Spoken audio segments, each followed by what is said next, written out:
ओम सहनाववतु सहनौ भुनक्तु सह वीर्यं करवावहै तेजस्विनावधीतमस्तु मा विद्विषावहै। ओम शांति शांति शांतिः। ओम पूर्णमदः पूर्णमिदं पूर्णात् पूर्णमुदच्यते पूर्णस्य पूर्णमादाय पूर्णमेवावशिष्यते। ओम शांति शांति शांतिः। श्रुतिस्मृतिपुराण नमामि भगवत्पादं शङ्करं लोकशङ्करं शङ्करं शङ्कराचार्यं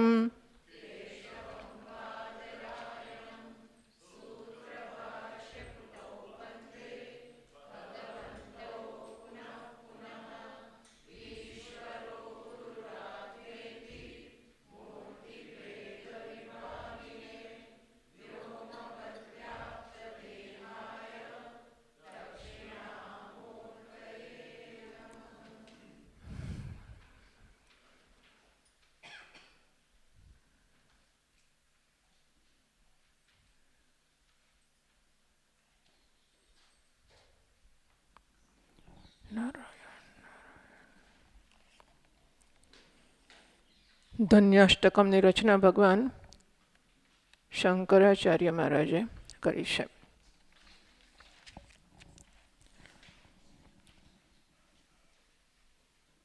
ભગવાન ભાષ્યકાર મહારાજે ભારત અત્યારે જે છે એના જે કંઈ પ્રશંસનીય પાસા છે એના હોવામાં ઘણું મોટું પ્રદાન કર્યું છે. ભગવાન ભાષ્યકાર મહારાજ વગર ભારતના અત્યારના જે સ્તુત્ય પાસા છે એ ના હોત.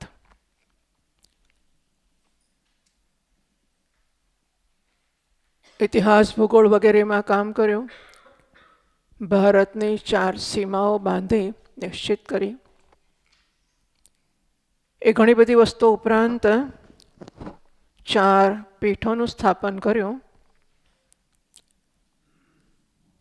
અને એ પીઠોથી ભારત સમગ્રમાં અધ્યાત્મનો વિસ્તાર થતો રહે એની કાયમી વ્યવસ્થા પણ કરી. પોતાના 4 શિષ્યોને સ્થાપિત કર્યા. આમનાયની રચના કરી. કયો કયો શિષ્ય ક્યાં ક્યાં શું શું કરશે એની વ્યવસ્થા એમણે લખીને મૂકી.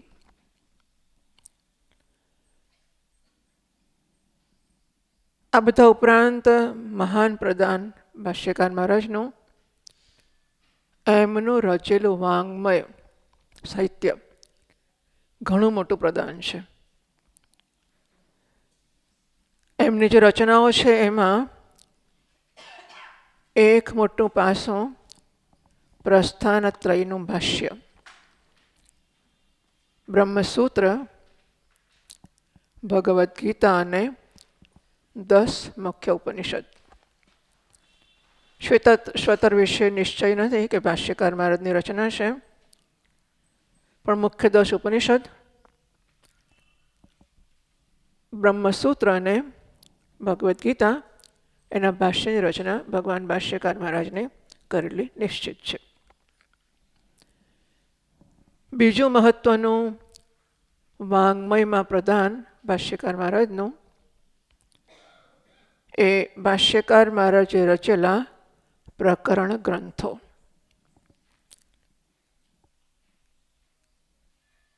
અને ત્રીજું સ્તોત્રો દેવદેવીના એક મહાન પ્રદાન. ભારત ઘણો શ્રદ્ધાવાળો દેશ છે.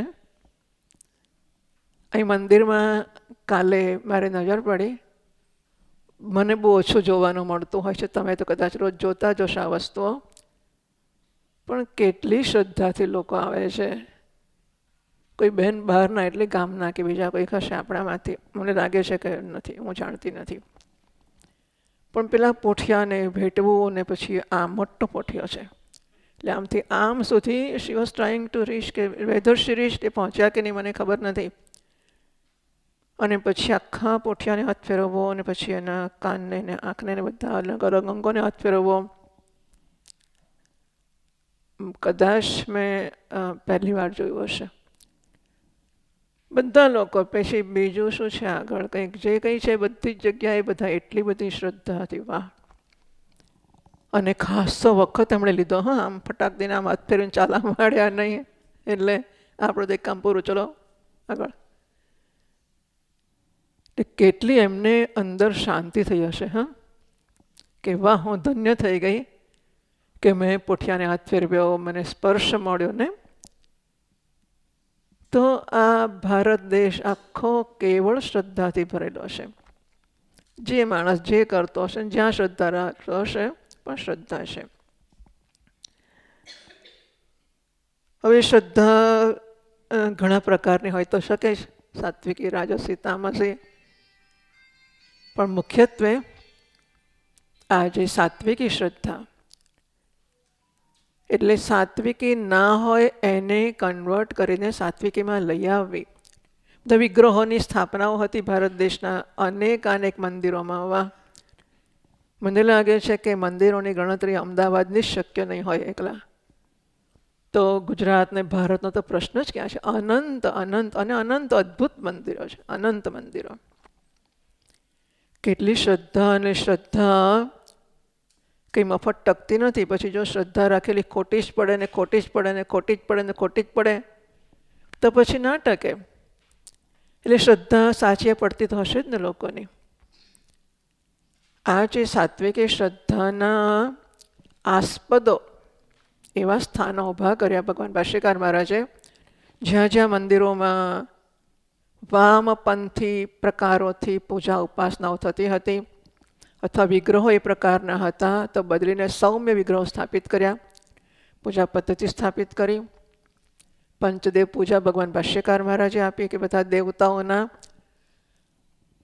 દેવતાઓના જે ઉપાસકો કે અનુયાયીઓ હોય એમનામાં ઝઘડા ના થાય, કે હું શૈવ અને તું શાક્તના બધા દેવોની પૂજા કરે, ઈષ્ટદેવોની વચ્ચે રાખે વગેરે.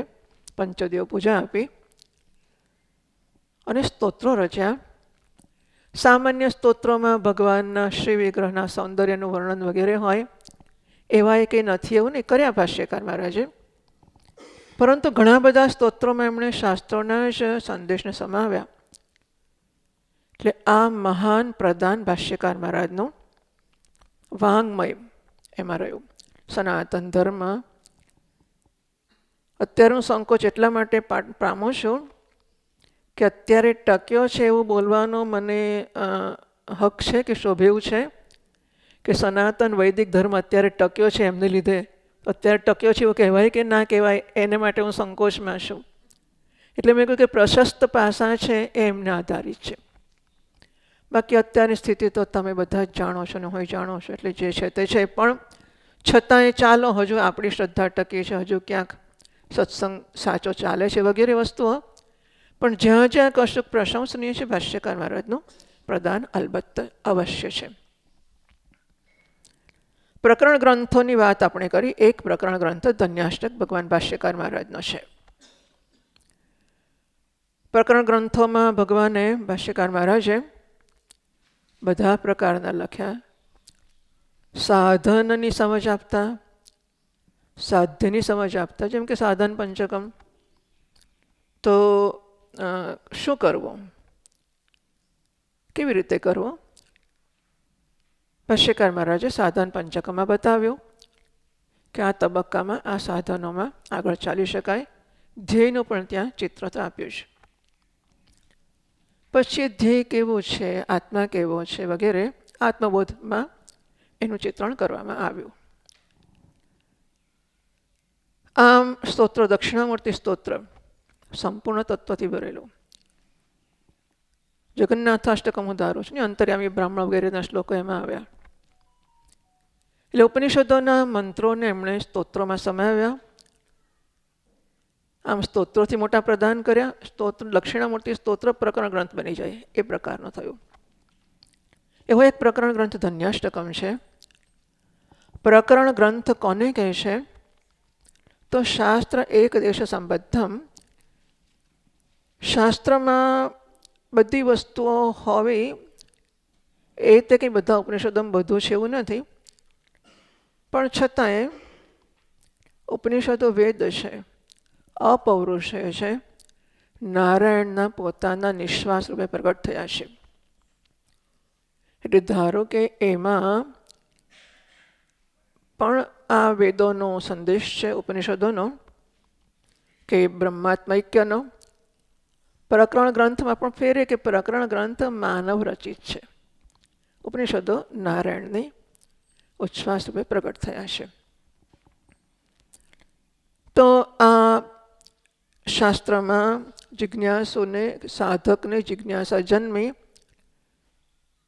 અને પછી ગુરુજી પાસે ગયો, એનામાં સાધન ચતુષ્ટય સંપત્તિ પ્રાપ્ત થઈ અને જિજ્ઞાસા જન્મી, ગુરુજી પાસે ગયો, ગુરુજીની સેવા કરી, ઉપદેશ પ્રાપ્ત કર્યો, ઉપદેશનો શ્રવણ કર્યો, મનન કર્યું, ધ્યાન કર્યું, આત્મસાત કર્યું અને પછી નંદતી એ સ્વરૂપમાં નિષ્ઠ થયો.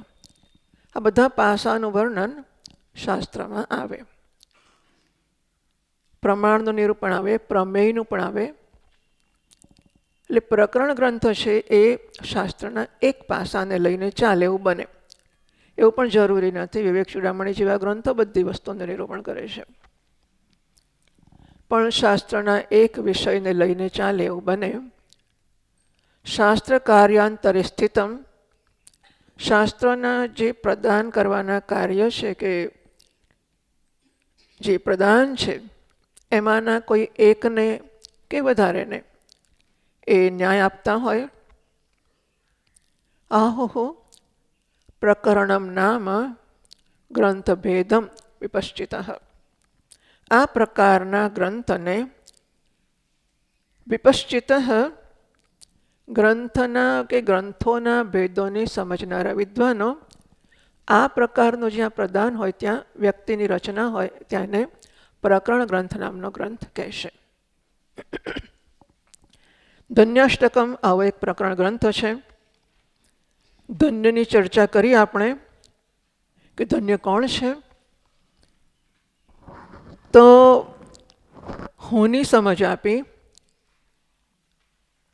હું એ જ પ્રસન્નતા છે, હું એ જ પૂર્ણતા છે, આ જ ધન્યતા છે, આ જ કૃતકૃત્યતા છે, આ જ કૃતાર્થતા છે. એને જ માટે હું જન્મ્યો છું અને જન્મ્યો ત્યારથી મરતા સુધી, સવારે જાગો ત્યાંથી સાંજે ઊંઘતા સુધી હું આ જ કામ કરું છું. કેવી રીતે ધન્ય થાઉં? બસ આજે છે ને કે હું અધૂરો છું, રહી ગયો છું, સતત આમ ક્યાં અહીં ડોક્યા આમ કરતો જાય. પેલો કોણ આવ્યો? ક્યારે આવ્યો? આવ્યો કે આ કેમ દેખાતા નથી? ખબર નહીં, પણ કંઈ કચકચ કચકચ અંદર ચાલ્યા જ કરે, ચાલ્યા જ કરે. એટલે એને એમ છે કે હું કશાક વગર રહી ગયો છું. બિચારો સમજતો નથી કે શું થાય છે, પણ કંઈક અંદર થાય છે ખરું ને કંઈક બહાર જોઈને થાય છે કે હા આ કંઈક છે, એ થશે તો હું ઠીક થઈ જઈશ. એટલે સતત આ પ્રકારનો જ એનો, એને એમ કે ખાલી મારે ગુલાબનું ફૂલ જ જોઈએ છે, આ સરસ વસ્તુ છે, ચાલો એનો ઉપયોગ કરીએ તો એને સારું લાગશે. મને આ ગુલાબ કરતાં જો આ મારા હાથમાં હોય તો કેવું શોભે નહીં? આ એ ખરું શોભે તો ખરું, પણ તો આ હોય તો વધારે શોભે ને. એટલે હું આ મૂકીને આ લઉં. મને એમ કે એનાથી હું ધન્ય થઈ જઈશ. પછી 2 મિનિટ 3 મિનિટ 2-4 સેકન્ડ જ, મિનિટ શું, 2-5-15 ક્ષણો પકડ્યું, પછી આ હાથને ત્રાસ થાય, છોડો. એટલે ધન્યતાની પ્રાપ્તિનો પ્રયત્ન આનાથી થશે એવું સમજીને હું કરું છું. મને બિચારાને ખબર નથી. હા, માણસની સ્થિતિ એટલી બધી દયનીય છે કે એને ફેંકી આપ્યો છે. એ ક્યાં છે ખબર નથી, કેમ છે ખબર નથી, એને શું કરવાનું છે ખબર નથી, શું ધ્યેય છે કશી જ ખબર નથી, બસ ફેંક્યો છે. ભલા માણસે શોધી કાઢવાનો, પણ એ ફાંફા મારે છે એટલું છે. માણસ છે, પશુના બચ્ચા એ જન્મે ત્યારથી ઊંચા નીચા તો થાય છે, ખસોડ કર્યા તો કરે જ છે. પશુના બચ્ચા, બિલાડીનું ગમે તેનું, પક્ષીનું ગમે તેનું બચ્ચું જન્મે અને જરા શક્તિ આવે એટલે શરૂ તો કરી જ દે છે કરવાનું. એટલે જીવ માત્રને આ તો હશે જ કે માના પેટમાં ત્યાં ઊંચું નીચું થતું જ હતું ને.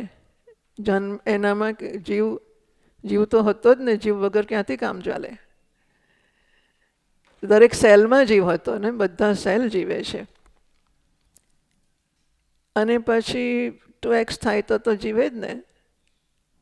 એટલે જીવતા જીવતા તો ચેતનાવાળા તો છે જ, સક્રિય સચેત તો છે જ, ચેતનવંતા તો છે જ. અને કેવું ઇનબિલ્ટ એમની અંદર હશે કે કંઈક ખોટે છે નહીં. બંધારણીય એકમ તો સાધકનું આ થાય. ફંડામેન્ટલ બિલ્ડિંગ બ્લોક બંધારણીય એકમ એનું આ છે કે પૂજ્ય સ્વામીજી મહારાજ કહે ને, I want the basic Shruti. I want.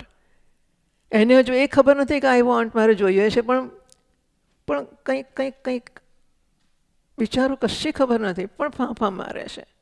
એનો અર્થ કે અહીં જે છે એ તો ઠીક નથી જ. કશુંક. વાહ, સરસ વસ્તુ છે. સમય જતાં માણસ ઓળખી લે છે. પેલા પશુ પક્ષી ઓળખતા નથી, એટલે આહાર નિદ્રા ભય મૈથુનમાં જીવે છે અને મરે છે. નસીબદાર માણસ ઓળખી લે છે કંઈ ગરબડ છે ખરી. એટલે ધન્યતાને માટે એ મથી રહ્યો છે. તમે વિચાર કરો કે તમને ઘેરથી એક સરનામું આપ્યું છે કે આ જગ્યાએ તું જા, આ વસ્તુ લઈ આવ, અગત્યની છે, જો લઈ આવીશ અને ઘરના બધા ચાખી લેશ ને બધા અમર થઈ જશે. અને ઘરની એક વ્યક્તિ મરણ પથારીએ છે, એને તાત્કાલિક જરૂર છે, તો લઈને જા. પેલું નીકળ્યો ઘરમાંથી ચિઠ્ઠી લઈને, પ્રામાણિક છે, બહુ સિન્સિયર સનિષ્ઠ છે, લઈને નીકળ્યો છે અને પહોંચ્યો ને ચિઠ્ઠી ખોવાઈ ગઈ. ક્યાં જવાનું છે ને શું કરવાનું છે એને ચિઠ્ઠી ખોવાઈ ગઈ. સરનામું જતું રહ્યું, વસ્તુ બધું જતું રહ્યું. અને ફાંફા મારશે, શું કરશે વિચાર કરો. બહુ ગંભીર છે, એટલે બેસી નથી રહેતો એ. રોજ અહીંથી ત્યાં, ત્યાંથી ત્યાં રોજ ફાંફા મારે છે. એ માણસને કોઈક આવીને પેલી ચિઠ્ઠી બતાવી આપે, તારે આ જોઈએ છે, તારે અહીં નહીં જવાનું છે, તો શું એણે એનું શાસન કે નિયંત્રણ કર્યું? એનો ઉપકાર સમજાય છે કેટલો છે? જે એને આપણે મહાત્મા કહીએ છીએ, જે કોઈ ભગવાનને નક્કી કરેલું જે કોઈ હશે તે આવીને એને કહે છે કે તારે તો શું કરે છે, કેમ પાપા મારે છે? અરે જુઓ ને, હું કેવો બિચારો રડતો બેઠો તો કંઈક ઝાડ નીચે, થાક્યો પાક્યો, ખાય નહીં ને પીએ નહીં ને ચિઠ્ઠી શોધ્યા કરે. અને ત્યારે કોઈક આવીને કે શું થયું તને, કેમ રડે છે? ચાલ હું તને, પાછો વિદેશમાં હોય, અહીંથી ગયો હોય, કશું મળતું ન હોય, અને કોઈ આવીને બતાવી દે એની માતૃભાષામાં, કે જો તારે શું જોઈએ છે, તને શું થયું છે? હું છું ને, પણ ચિંતા ના કર, હું છું. પણ મને તો પેટમાં દુખે, હું છું. ભૂખ લાગી છે, હું છું. નહીં, ધેટ આઈ એમ. આ વસ્તુઓની કદર આપણને જન્મથી તો હશે ખબર, પણ જન્મે તો સારું. જન્મે છે કે નહીં મારે નથી કહેવું, પણ જન્મવી અત્યંત અનિવાર્યપણે આવશ્યક તો છે જ. એટલે આપણે એ સમજીએ કે હું કેટલો વ્યથિત અને કેટલો નિસ્સહાય હતો, અને મને કોઈએ આવીને બતાવ્યું કે તારે આ જોઈએ છે ને અહીં મળશે ને આવી રીતે મળશે. શું જોઈએ છે? આ એટલે ધન્યતા. ધન્યતા એટલે એટલું ઊંચું કે આમ કરતાં કરતાં અહીં આવી જઈએ. આવી છે આ વસ્તુ. એ ધન્યતા ક્યાંક છે, પણ એ ધન્યતા મારો હું છે.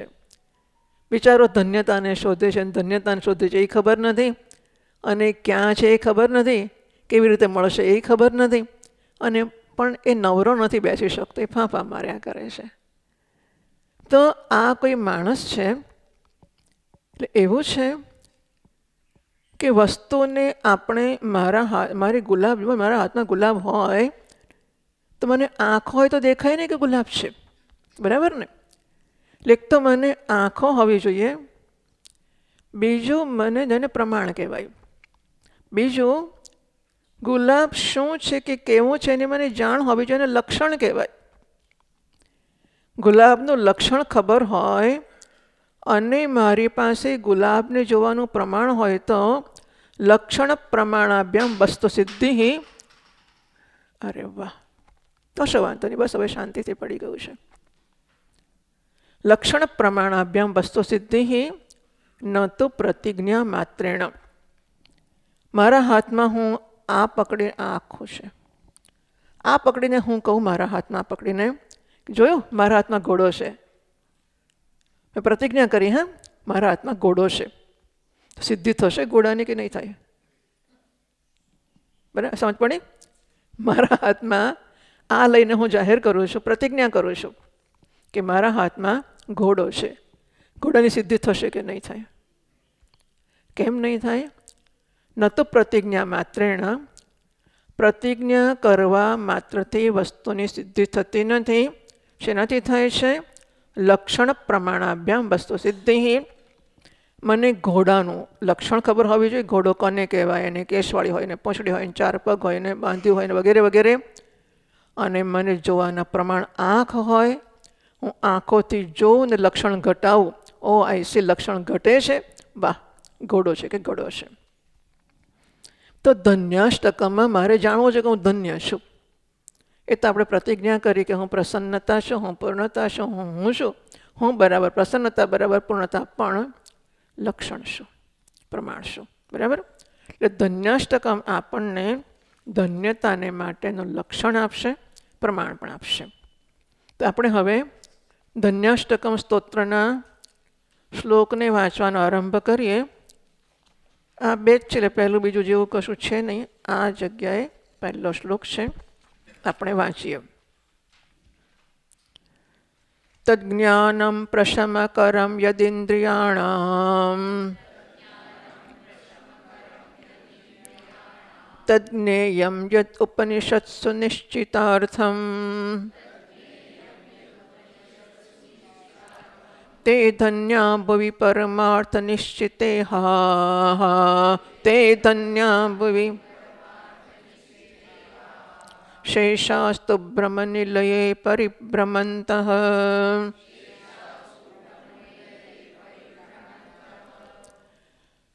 યત ઇન્દ્રિયાણામ પ્રશમકરમ તત જ્ઞાનમ. જ્ઞાન કોને કહેવાય? યત ઇન્દ્રિયાણામ પ્રશમકરમ, ઇન્દ્રિયોને જે શાંતિ આપનાર છે એને જ્ઞાન કહેવામાં આવે છે. યત ઉપનિષત્સુ નિશ્ચિતાર્થમ તત જ્ઞેયમ. ઉપનિષદોમાં જેના અર્થ વિશે નિશ્ચય કરવામાં આવ્યો છે એ જ્ઞેય છે. તે ધન્ય ભુવિ પરમાર્થ નિશ્ચિતિ. હા હા, પરમાર્થ વિશેનો નિશ્ચય જેમણે કર્યો છે પૃથ્વી પર એ જ ધન્ય છે. સર્વમ વાક્યમ સાવધારણમ. બધા વાક્ય અવધારણ એટલે જ નિશ્ચય. એવ તો એવ નથી કહ્યું, તે એવ એવું નથી કહ્યું, પણ બધા વાક્ય અવધારણવાળા જ હોય. એટલે કે તે એવ ભુવિ ધન્યા, પૃથ્વી પર આ જ ધન્ય છે. પેલા ધનવાળા ધન્ય માને ને પૈસા પોતાને સંપત્તિ ધન પછી શું હોય? જન આઢ્યો બી જનવાનોસ્મી, મારા જેવો કોઈ નથી, હું મારા હાથ નીચે આટલા લોકો કામ કરે છે વગેરે વગેરે. આ બધાથી ધન્ય માનતા એ પોતાને તો એ ધન્ય નથી, આ જ અને આ એક જ ધન્ય છે. શેષાસ્તુ તો બાકીનાને શું કહેવાય? બ્રહ્મ નિલયે પરિભ્રમંતઃ. બ્રહ્મના નિવાસ સ્થાન એવું આ જે સંસાર છે એમાં એ લોકો નિરાંતે પરિભ્રમણ કરે છે અને ધન્ય માને છે. હા, આ લોકો ધન્ય માનનારા અધન્ય લોકો છે. તો ઇન્દ્રિયાણામ યત પ્રશમકરમ, સામાન્ય રીતે મને ખબર પડે કે આ આપણને બધાને એવું હોય, દરેકનો વારો હોય સેવાનો સ્વામીજી મહારાજને. એટલે દરેકને એમ થાય કે આજે જેણે કહ્યું કાલે હોય તે સારું કરીશ. આજે એક મુંબઈનો વારો છે ને કાલે માનો કે વડોદરાનો વારો છે. એટલે મુંબઈવાળા વડોદરાવાળા જુએ, હા, કે મુંબઈવાળા કેવો હાર લાવ્યા છે, કેવી છડી લાવ્યા છે, હું કાલે એના કરતાં સારો હાર લાવીશ, એના કરતાં સારી છડી લાવીશ, બરાબર ને? આવું જ બધાના મનમાં હોય કે વધારે સારું હું કરીશ. તો શું થાય કે ઇન્દ્રિયએ આ જ્ઞાન પ્રાપ્ત કર્યું.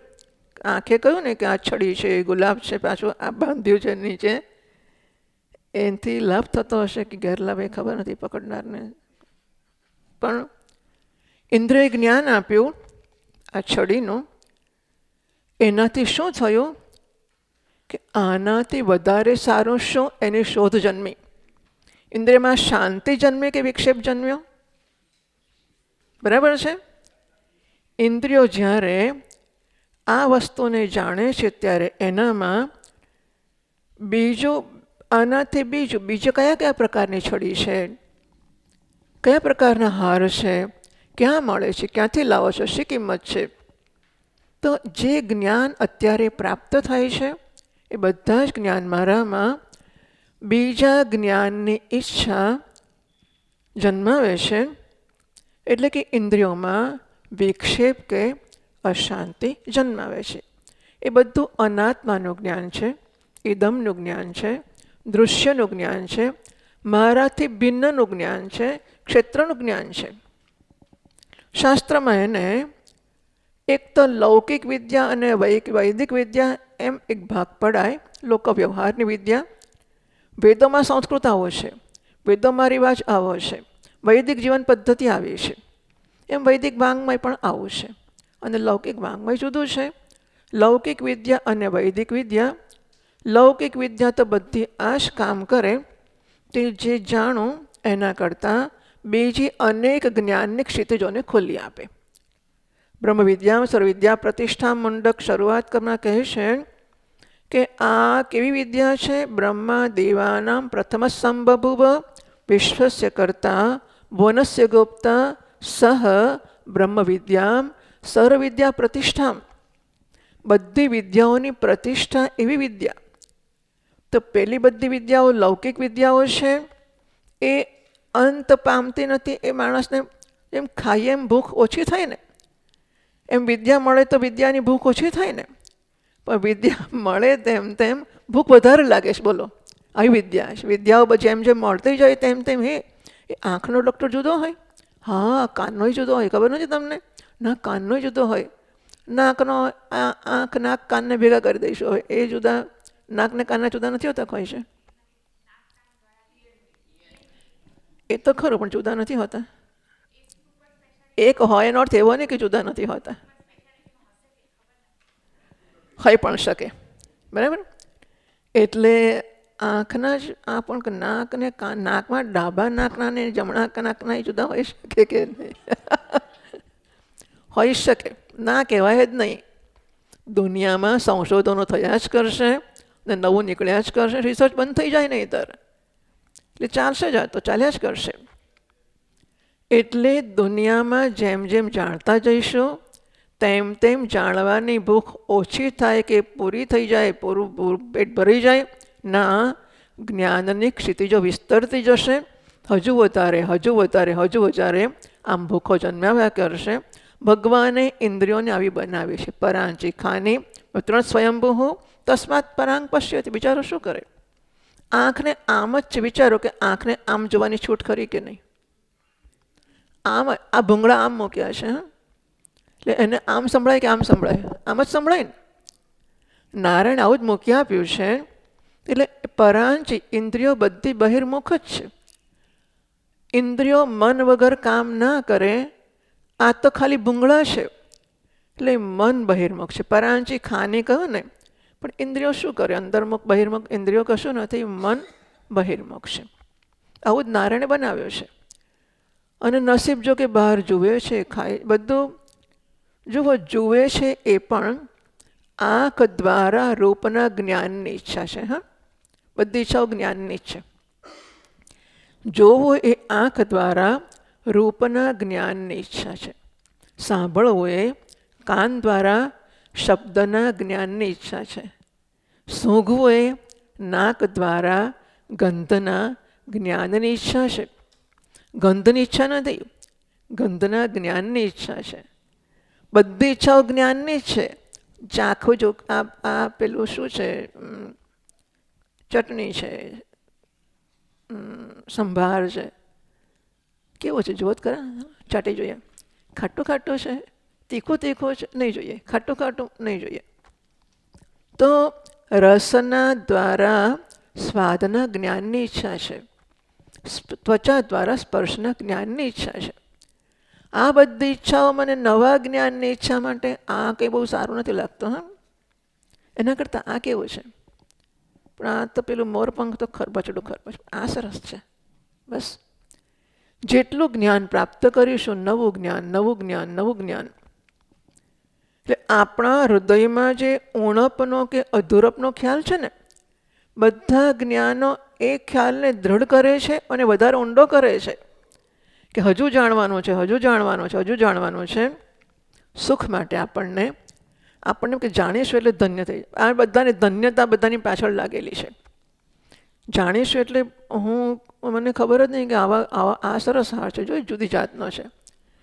એટલું ખરું ચોક્કસ જ કે બધા રોજ નવો જ લઈ આવે. હા, આમ પેલા કાલે કંઈક ગોટા ને પછી આવું હોય, ગુલાબ લીલી હોય, આ કે લીલી નહીં જોઈએ, ચલો સેવંતી મૂકી દો. રોજ નવું નવું સરસ સરસ બધું નવું બનાવી લાવે. તો એનાથી મને એમ કે હું નવો હાર લઈશ, મારો વટ પડી જશે, વટ પડશે, એનું ધન્ય થઈ જઈશ. હા, બધાની પાછળ ઈચ્છા તો આ જ છે ને, આખરે વટ પાડવો છે. વટ પાડે એટલે શું, મજા પડી ગઈ, આપણે વટ પડી ગયો, ધન્ય થઈ ગયા. એને માટે જ હોય, આવું જ હોય. હૃદયના ઉણપના ખ્યાલને વધારતું જાય છે, સુખને માટે પરતંત્ર બનાવતું જાય છે. જે લૌકિક જ્ઞાન છે તે ક્ષણિક સુખ, સુખ આવ્યું ને જતું રહ્યું, ખબર ના પડી ક્યારે આવે ને કયા આવરણ, 2 દાડા પૂરાઈ થઈ ગયા, બોલો 3જો દાડો થઈ ગયો. આજે કેટલું જલ્દી ચાલે છે. તો આવીને જતું રહ્યું, ક્ષણિક છે. આ લૌકિક વિદ્યા છે. વૈદિક વિદ્યા આના કરતાં જુદી છે. વૈદિક વિદ્યામાં 2 વિદ્યા કઈ મુંડકમાં, કસ્મિન ભગો વિજ્ઞાતે સર્વમિદં વિજ્ઞાતમ ભવતી. શિષ્ય પૂછે છે જઈને, તે ભગવાન કસ્મિન વિજ્ઞાતે, કઈ વસ્તુ છે જેને જાણવાથી ઇદમ સર્વમ, એટલે એ માણસ એણે પહેલાં આને જાણ્યું હશે, પછી આને જાણ્યું હશે, પછી આને જાણ્યું હશે, આને જાણ્યું હશે, બધું કેટલું જાણીશું. એ માણસ કેટલો ધન્ય હશે ને, કેટલો ભાગ્યશાળી હશે કે એને સમજ પડી કે હું એક કરીને કેટલું જાણીશ. તો આ તો પાર જ નહીં આવે. તો મને લાગે છે કે મને કંઈક એવું શોધી કાઢવું પડે કે એકને જાણું ને બધું જાણી લેવાય, મજા પડી જાય. એ આ જાણવાના પ્રયત્નો કરવા પડે ને થાકવું પડે, અને એમાંથી સંતોષ નથી થતો એ સમજવું પડે, એના સિવાય નહીં થાય. કોઈ પ્રવચન સાંભળવા કરવાથી નહીં થાય. મારે આ બધું જાતે પોતે કરવું પડે. ફાંફા મારવાના, મહેનત કરવાની, અને સફળ મહેનત કરવાની, ફળ લાવવાનું, ફળ ભોગવવાનું, ભોગવીને મજાએ કરવાની, અને પછી કે બસ પૂરું થઈ ગયું. આવો અનંતો વાર થાય પછી થાય કે ના, કંઈક ગરબડ છે, એટલે મારે નિત્ય જોઈશે, આ નહીં જોઈએ. એટલે મને અનિત્યના અનુભવ થવા જોઈએ, એની અનિત્યતાની સૂઝ જન્મવી જોઈએ, અને અનિત્યતા પ્રત્યે મને નિર્વેદમાયાત નિર્વેદ થવો જોઈએ.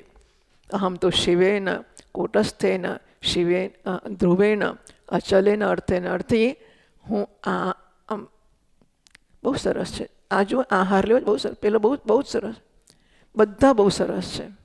પણ હું કંઈ જુદી માટીનો માણસ છું. મને આ વસ્તુઓ સંતોષ આપી શકે એમ નથી.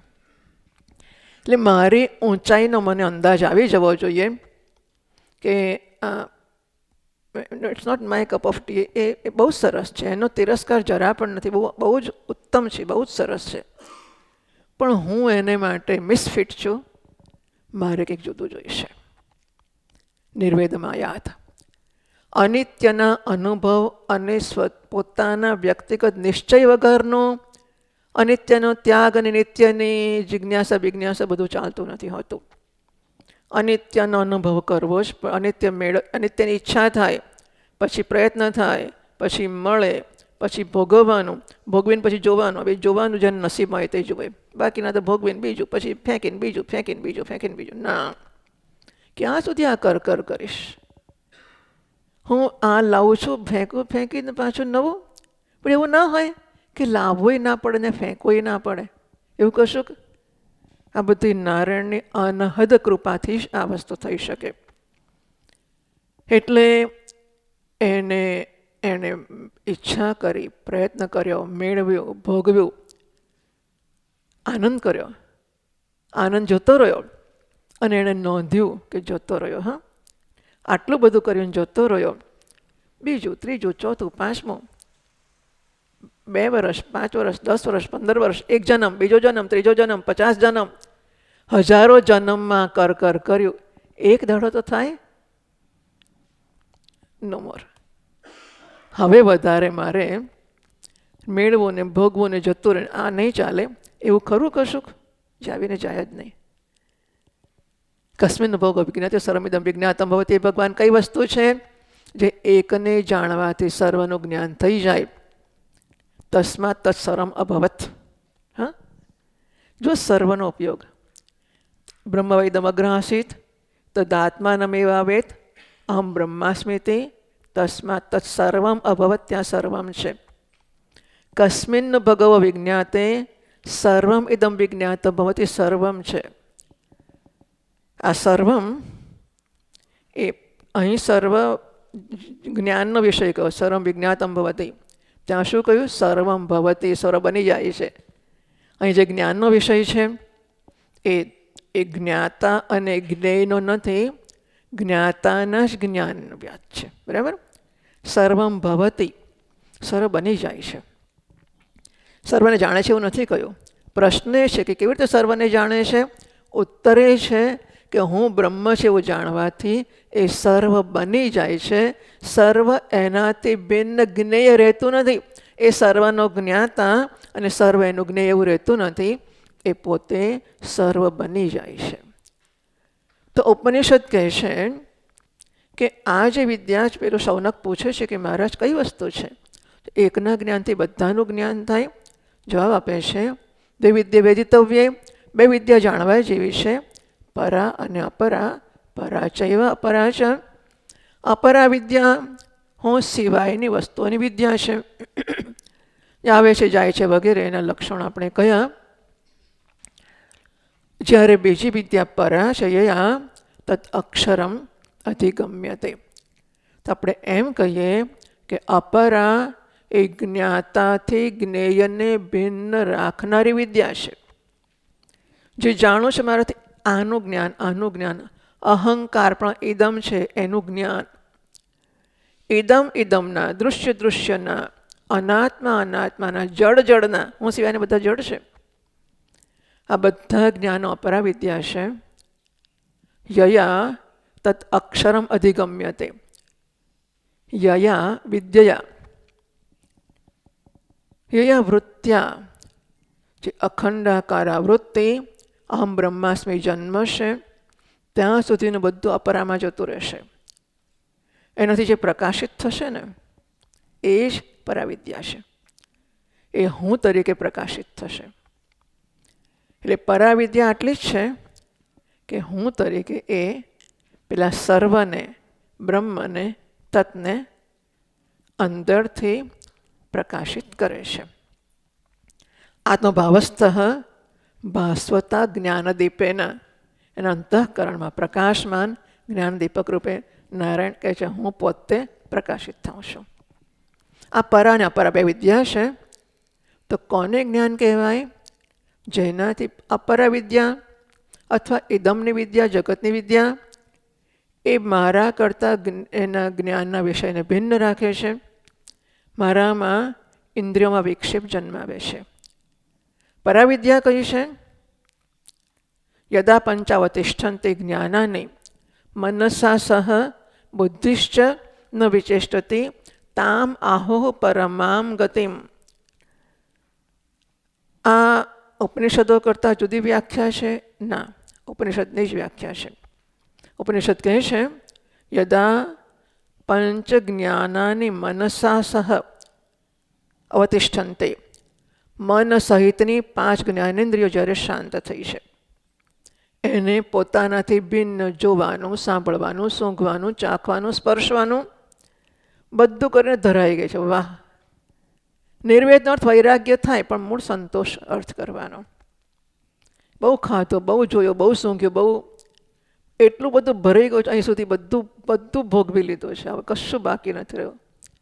એવું થાય ને તો જ પછી નિર્વેદ પાકો થાય. બાકી નિર્વેદ બિર્વેદ કંઈ નથી, પણ કશી ખોટ જ નથી.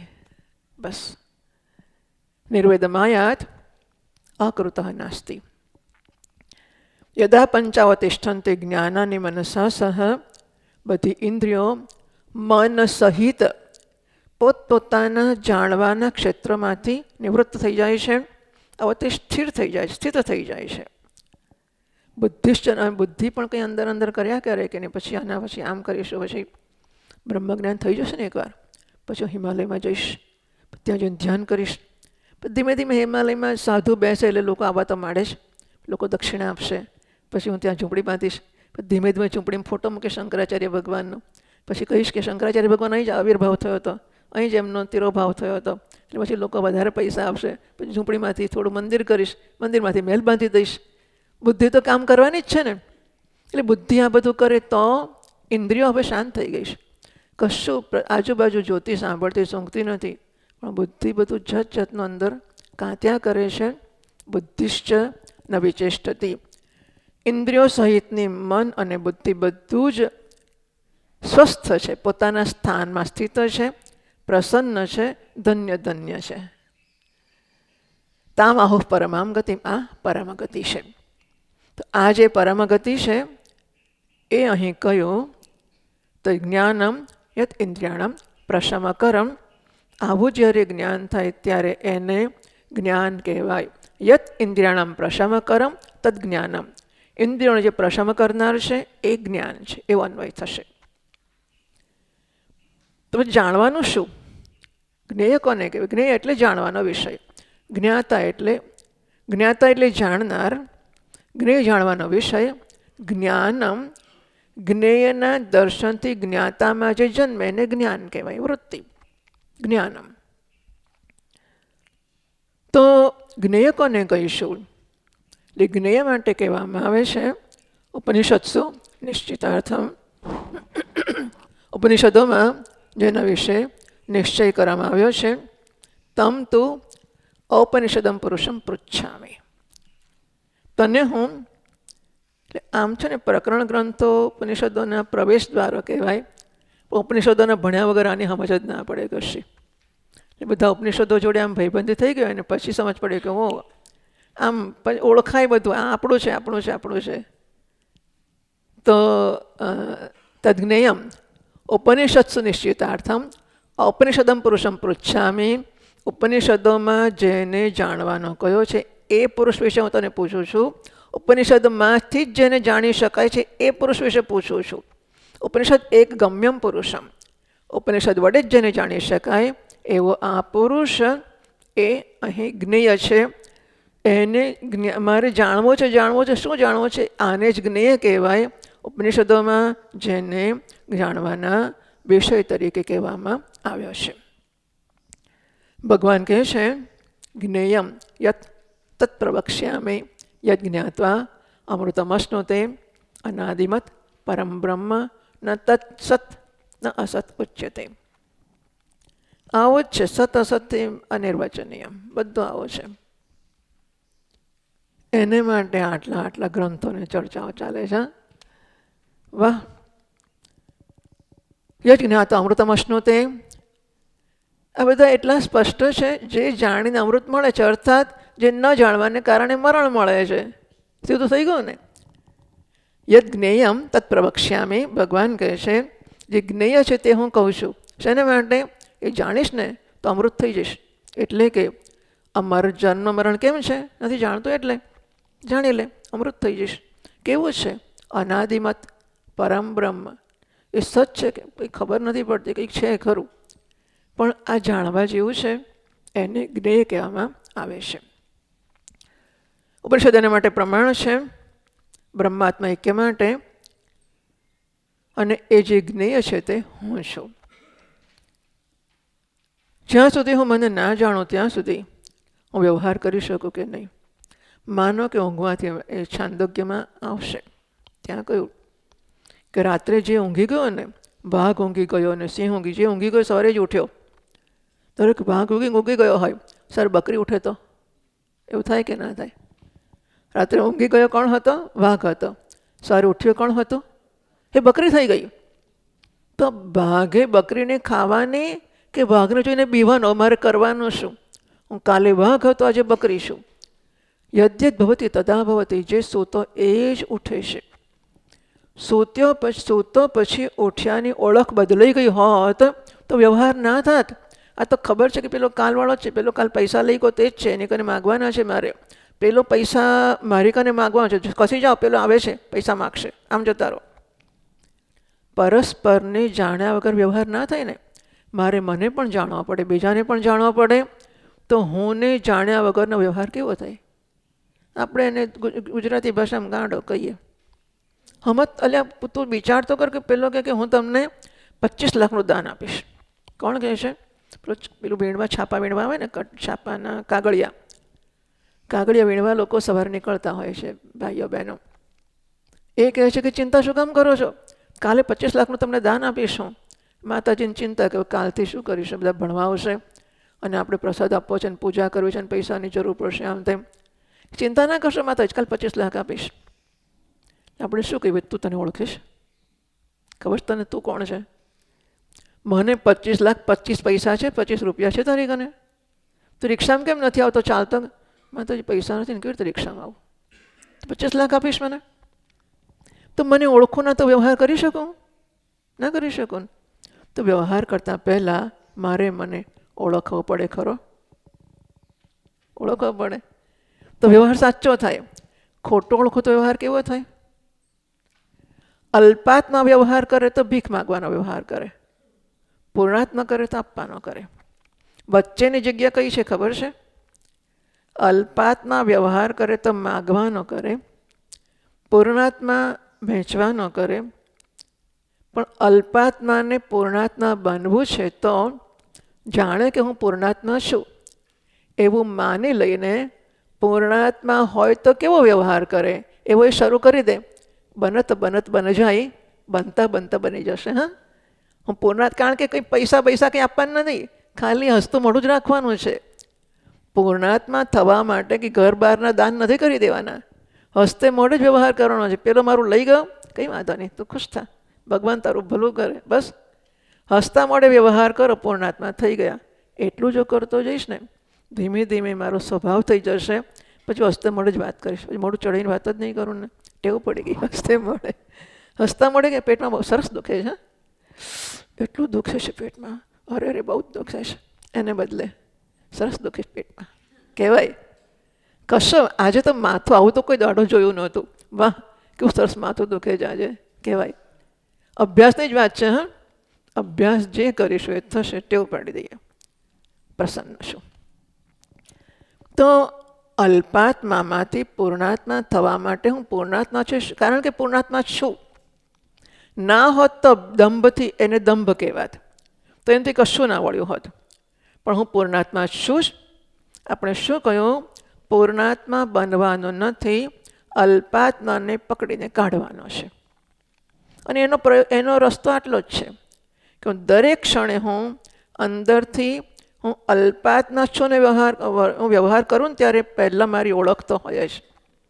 સામે કોઈ આવે ત્યારે હું મા તરીકે વ્યવહાર ક્યારે કરું?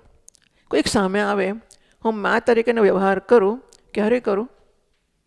મારો દીકરો સામે છે અને હું મા છું એમ ઓળખું પછી કરું ને માનો વ્યવહાર, બરાબર છે?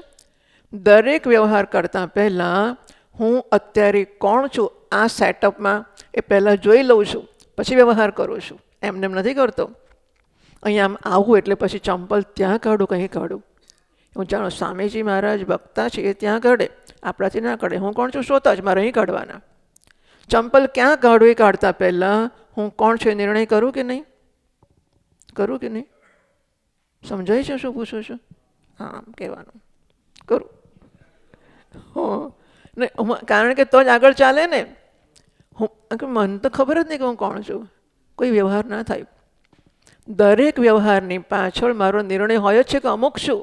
હું દીકરી છું માટે અમુક વ્યવહાર કરું, માં છું માટે અમુક વ્યવહાર કરું. પહેલાં હું નિશ્ચય કરું કે આ સેટઅપમાં હું શું છું, પછી કામ કરું છું. અને બધા હું અલ્પ જ છે, હું અલ્પાત્મા છે એવો જ નિર્ણય કરું છું. માટે હું અલ્પાત્મા અને બિચારાને સંતોષ આપવા માટેના વ્યવહાર કરું છું.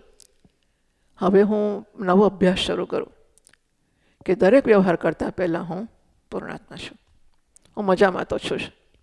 Not for joy, out of joy. હું આનંદ માટે નહીં, આનંદ તો છે જ, આનંદ વહેંચવા માટે કામ કરીશ બસ.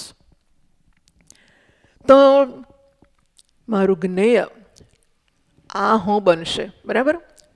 ધન્યાત્માનો કે પૂર્ણાત્માનો મને અનુભવ થતો જશે ને, ટેવ પડી જશે. અને એ સાચું છે. માટે અલ્પાત્મા આજુબાજુ ફરકશે જ નહીં. પછી તો પૂર્ણાત્મા જ રહી જશે. પછી તત્વમસી કહેશે કે આ તું છે. અનુભવ મારે કરવો પડશે. ઓળખાણ મહાવાક્ય કરાવશે. મહાવાક્ય ઓળખાણ નહીં કરાવે. અનુભવ મારે અલ્પાત્માને પકડીને ફેંકી દેવો પડશે. અને પૂર્ણાત્મા શું એ મારે અનુભવવું પડશે. કશો ખૂટતું નથી. હિસાબ મેળવો રાત્રે. સવારે વ્યવહાર શરૂ કરતાં પહેલાં અલ્પાત્માનો વ્યવહાર બંધ કરી દઈએ. પૂર્ણાત્મા તરીકે વ્યવહાર શરૂ કરીએ.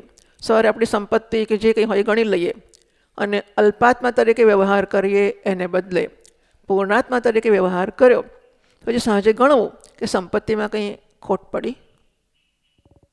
રોજ એવું એક દાડાથી ના, પ્રયોગ અનેક વાર કરવો પડે. એક પ્રયોગમાંથી રિઝલ્ટ ના લઈ લેવાય. ઓબ્ઝર્વેશન કે કન્ક્લુઝન માટે 5, 25, 50 વર્ષ, 5-10 વર્ષ કરવા, 5-10 જન્મ કરવા, નક્કી પાક્કું જ થઈ જાય. પછી તો હું અલ્પાત્મા તરીકે ઈચ્છું તોય ના વ્યવહાર થાય. એટલો અભ્યાસ થઈ જાય કે માં છોકરાની સામે છોકરું થઈને વ્યવહાર કરે કોઈ દાડો. માં જ છું. માં ગમે દુનિયાના છેડે માં જ છું. કેટલું જબરદસ્ત પાક્કું ચોંટી ગયું છે ને માં છું. પતિ પત્ની કેવું જબરદસ્ત જડબે સલાક ચોંટી ગયું. પતિની પત્ની. અભ્યાસ બીજું શું? અભ્યાસ એ કોઈ કારણ ખરું? સચ્ચું કહેજો. પતિ ને પત્નીના સંબંધનું કારણ અભ્યાસ એટલે ટેવ કે પ્રેક્ટિસ. એના સિવાય કશું કારણ ખરું? નહીં ને. અભ્યાસથી જ થાય છે. અભ્યાસ કે ટેવ સિવાય કોઈ કારણ જ નથી. તો નવી ટેવ પાડી દઈએ કે હું પહેલાં પૂર્ણાત્મા છું, પછી પતિ છું, પૂર્ણાત્મા છું, પછી પત્ની છું. એવું સમજશો જ નહીં કે હું ભિખારી છું. હું તો અનંત આનંદ ઘન છું. બસ હવે કરો જે કરવું હોય તે. હવે છુટ્ટી છે. તો આ જ્ઞેય હું છું. બરાબર. તો જ્ઞેય ઉપનિષદે પુરુષ કયો છે તે આ કયો છે.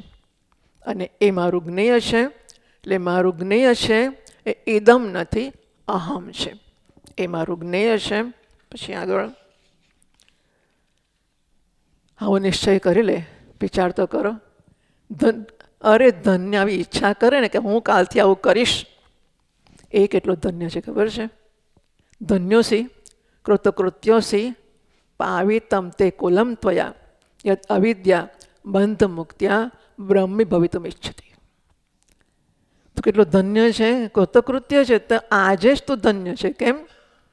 અરે આજે તારા કુળને પવિત્ર કરી નાખ્યું. પાવિતમ તે કુલમ ત્વયા. ભગવાન ભાષ્યકાર મહારાજ વિવેક ચૂડામણીમાં શિષ્ય ગુરુજી પાસે આવે છે ને એને કહે છે, હજુ ઘેરથી આવ્યો જ છે, એને કહે છે તો ધન્ય છે, તો કૃતકૃત્ય છે. તારા 71 કુળને તે પવિત્ર કરી નાખ્યા છે, તાર્યા છે. કેમ? યત અવિદ્યા બંધ મુક્ત્યા. અવિદ્યારૂપી બંધનથી મુક્ત થઈને તું બ્રહ્મ થવા ઈચ્છે છે. વાહ! આ ઈચ્છા જન્મે તોય ધન્ય ધન્ય છે. પહેલાં ઈચ્છા તો પાક્કી જ થઈ જાય કે મારે આ જ જોઈએ છે. અને જોઈએ જ છે. બધે જ તો લગાડી જ દેવો. મારે જ જોઈએ છે. મારે આ જ જોઈએ છે. મારે આ જોઈએ જ છે. કશા વગર નહીં ચાલે. આ જ જોઈએ છે. હવે એને ધન્ય કહેવામાં બાકી શું રીતે? ધન્ય હા ભૂવિ પરમાર્થ નિશ્ચિત હા. આ પ્રકારની ઈચ્છા કે ચેષ્ટા નિશ્ચય કરનારા પૃથ્વી પર આ જ ધન્ય છે. આના સિવાય કોઈ ધન્ય નથી. ધન્યનો અર્થ ધન ધરાવનારો કરવો હોય તો નાનાલાલ ગાય છે, પરમધન હો પરમધન પ્રભુના લેજો લોક અમને સીએનમાં સ્કૂલમાં પ્રાર્થનામાં આ હતું ગીત, પ્રભુના લેજો લોક પરમ ધન, રૂપું ધન ધન, સોનું અવધૂત. રૂપું ધન છે, સોનું ધન છે, હીરા મોતી ઝવેર, હીરા ધન છે, મોતી ધન છે, ઝવેર ધન છે. સત્તા ધન, સત્તા ધન છે, ધન જોબન, યુવાની ધન છે. આ બધા ધન છે. ચલ સહુ, આ બધા ધન છે. ચલ છે અચળ, બ્રહ્મની લહેર, પરમ ધન, બ્રહ્મની લહેર, અચળ ધન છે. નહીં સૂરજ, નહીં ચંદ્ર અવધૂત, સૂર્ય નહીં, ચંદ્ર નહીં, નહીં વીજળી ચમકાર, વીજળીના ચમકાર નહીં, અગમ નિગમ નિયે પાર, આ બ્રહ્માંડ આખાની અગમ નિગમની પાર, અપાર એ, આ બધાની પાર છે, એ અપાર છે. બ્રહ્મ તણા ભંડાર, પરમ ધન, આ બ્રહ્મનો ભંડાર. પરમ ધન, ધન્ય જો ધનથી થવું હોય ને તો ધન કોને કહેવાય? નાનાલાલ ગાય છે આ પરમ ધન છે, ધન્ય એનાથી થવાય. પરમ ધન બ્રહ્મતણા ભંડાર. દૂર થકી પણ દૂર હો અવધૂત, દૂર કેટલું દૂર છે, ક્યાંય દેખાતું, આટલા વર્ષો ને આટલા જન્મો ક્યાંય ધન્ય મળ્યું નહીં, ધન ક્યાં છે, ક્યાં? દૂર થકી પણ દૂર હો અવધૂત. પ્રાણ થકી પણ પાસ, પ્રાણથી મારો હું છે ને, હું મારો અત્યંત સમીપવર્તી છું, સંકોચ વગર મારો હું છે. એટલો નજીક કે બે વચ્ચે કોઈ સંકોચ જ નથી, એવો હું છે. પ્રાણ થકી પણ પાસ, ઉગે તપે કે આથમતાએ, સૂર્યચંદ્ર ઉગે તપે આત્મે ગમે ત્યારે પણ, ઉગે તપે કે આથમતાએ. સૂર્યચંદ્ર ઉગે આથમે છે. આ કેવું છે? એ ધન છે અવિનાશ, પરમ ધન, પ્રભુના લેજો લોક પરમ ધન. આ પરમ ધન છે. ધન્ય થવું હોય ને તો આ એક જ ધન છે, બાકીને તો છેતરપિંડી છે. એટલે કાગળિયા, ઘડીકમાં આપણને 500 નોટ દેખાય, ઘડીમાં છાપાનો કટકો દેખાય, આવી જાતના છે. એ ધન નથી, ધન આ છે. શેષાસ્તુ બ્રહ્મન લીલયે પરિબ્રહંત ભ્રમંત. આવો નિર્ણય જેમણે કર્યો છે, વાહ! જ્ઞાન થશે પછીને ધન્યતાને તો કહેવાની જરૂર જ નથી, એ તો જાતે જ નાચવા માંડશે કે હું ધન્ય ધન્ય છું. પણ આવી ઈચ્છા જન્મે એનાથી તો ધન્ય કોઈ વસ્તુ જ નથી. અર્જુનને જે ક્ષણે ઈચ્છા જન્મી કે 2 સેનાની વચ્ચે લઈ જઈને મારો રથ મૂકો, યાવદેતા નિરીક્ષેહમ યુદ્ધ કામાન અવસ્થિતાન કૈર્મ્યાસ યોદ્ધવ્યમ અસ્મિન રણ સમુદ્યમે. મારે આ રણક્ષેત્રમાં કોની સાથે લડવાનું છે જરા જઈને જોવું તો ખરો. એને વળી જોવાનું છે, મચી જ પડવાનું હોય ને. અર્જુનને યુદ્ધ કરવા માટે આમ જોવું પડે. કોણ? કર્ણને જોયો નથી, દુર્યોધનને જોયો નથી, શકુનીને, દ્રોણને, ભીષ્મને કોણ નથી જોયા? કોને ખબર નથી એને? જોવાયો તો નારાયણની કૃપાથી ધન્ય ક્ષણ આવીને ઊભી રહી. એટલે અર્જુન પૂછે છે, 2 સેનાની વચ્ચે, ગઈકાલ અને આવતીકાલની 2 સેનાની વચ્ચે મારા રથને મૂકો. હું શું કમાયો છું, શું કમાવા જઈ રહ્યો છું, જરા નજર તો કરું. અને જે સાધનથી જે કમાયો છો એ જ સાધનથી હવે નવું કમાઈશ તો સાધન બદલવું પડે કે નહીં? અર્જુન માટે ધન્ય ક્ષણ છે જ્યારે એને આવું સૂઝ્યું કે હું શેને માટે, કેમ ભોગઈ, કેમ જીવી, તેના શેને માટે જીવું છું, હું શું કરવું છે મારે, કેમ ભોગઈ. આમ આ જન્મે હું તો ધન્યતાની પ્રાપ્તિની તો વાત કરતી જ નથી. ખાલી ઈચ્છા જન્મે ને તો ઈચ્છા છોડશે જ નહીં. મુમુક્ષુતા કે જિજ્ઞાસા સન્નંત પ્રત્યય છે, ઈચ્છા દર્શક ડેઝિડરેટિવનું રૂપ છે. અને એ અવગતિ પર્યંતતા બતાવે છે. અવગતિ એટલે પૂરું જ કરે. એટલી બધી ભૂખ લાગી છે, આખી રાત ચાલીને આવ્યો છું ને કેટલા વખતથી જંગલમાં ભૂલો પડી ગયો હતો. 15-20 દડે માંડ એક દીવો દેખાયો અને હું પહોંચ્યો અડધી રાતના 2 વાગે. અને કોઈક જગ્યાએ જઈને મને કંઈક ખાવાનું પડી જવાની તૈયારીમાં છું, હમણાં જ બેભાન થઈ જઈશ. અને એ વખતે કોઈક આવીને પાણી છાંટે અને કે ખાવું છે, જરા નહીં લે પછી તેને ખાવાનું. મારે નવું નથી કે મને ખાવાના, મને પહેલાં ખાવાના આપો. એક રોટલી ખા, પછી બીજી કાલ સવારે આપીશ. કેટલું ખાશે એ? બુભુક્ષા એટલે ખાવાની ઈચ્છા. બુભુક્ષા એ આ ઈચ્છા દર્શકનું રૂપ છે, જે મુમુક્ષા કે જિજ્ઞાસા છે એમ. તો કેટલી રોટલી ખાશે? જ્યાં સુધી એની ભૂખ શાંત નહીં થાય ત્યાં સુધી. 1 રોટલી, 2 રોટલી, 5 રોટલી, એટલે ઊભા ના ખવાય, બેસીને ખા, હાથમાં લઈને ના ખવાય, થાળીમાં કશું નથિંગ ડુઈંગ. ભૂખની સામે કોઈ રીત રિવાજ ઊભા રહે, ભૂખની સામે કોઈ નીતિ નિયમ ઊભા રહે, ભૂખની સામે સમય હજુ ઊભો રહી શકે, સ્થળ ઊભું રહી શકે, કાળ ઊભો રહી શકે, તો ભૂખ લાગી છે કે નથી લાગી? એનો અર્થ એવો થયો કે ભૂખ ખાવું છે, પણ કંઈ નહીં, કાલે ખાઈશ. કાળ વચ્ચે ઊભો રહ્યો, સ્થળ ઊભું રહ્યું કે ખાવું છે પણ અહીં તો નહીં ખાઉં, મારે ઘેર જઈને ખાઈશ. કે વસ્તુ ઊભી રહી કે રોટલી તો ખાઉં પણ ઘીવાળી નથી ને, મારે ઘેર જઈને ઘીવાળી ખાઈશ. તો ભૂખ લાગી કહેવાય કે ના કહેવાય? આપણે ગુજરાતીમાં શું કહે છે? ભૂખ ના જુએ ભાખરો, ઊંઘ ના જુએ આથરો. નહીં, ઊંઘ આવી તો માણસ રસ્તામાં પડીને સૂઈ જ જાય, અને હજુ ચરબી કરે છે એટલે ઊંઘ નથી આવી.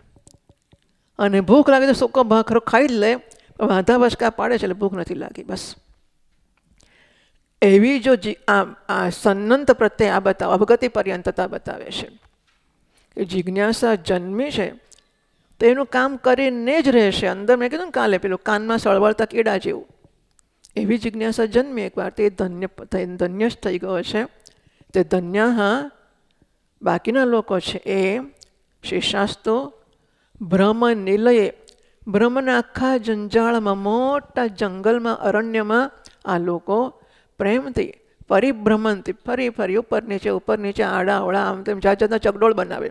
આમ ફરવાના બનાવે, પછી આમ ફરવાના બનાવે, પછી આમ ત્રાસુ ફરવાના બનાવે, પછી આમ બનાવે, મજા કરે પરિભ્રમણથી. ખરું ધન્ય માણસ આ છે. ઓમ પૂર્ણમદઃ